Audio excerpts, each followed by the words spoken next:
په کابل کې د کوچی برانډ په نوم یو سوداګریز مرکز د لاسي صنایعو د بازار موندنې په موخه فعالیت پیل کړ.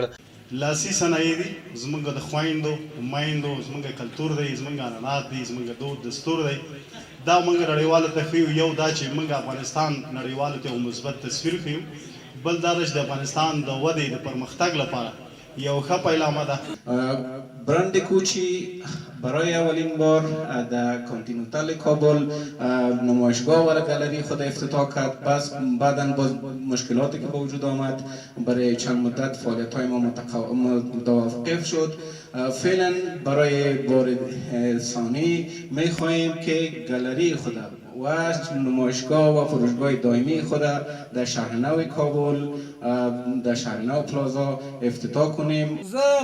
د ملي تجارانو نه او د هغو افغاني په وطن مینو پانګوالو نه ډېره تقاضا دا لرم چې دوی د دې هیواد په جوړښت او په رغونې کې چې څومره له وسه کېږي خپله ملي شتمنۍ او خپل څومره قوت یې هغه دلته عرضه کړي او دغه ولس ته خدمت وکړي.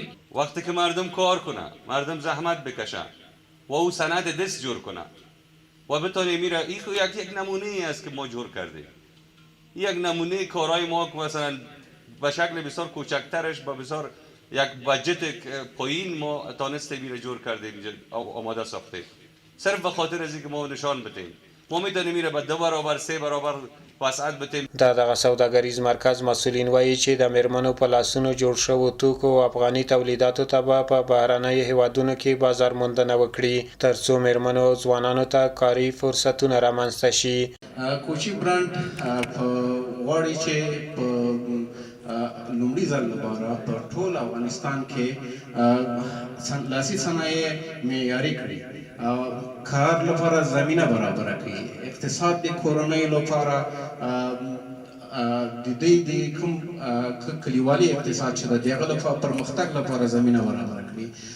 زموږ محصولات په عالی کیفیت سره په ښه تضمین سره د نړیوال بازار ته صادر کړي.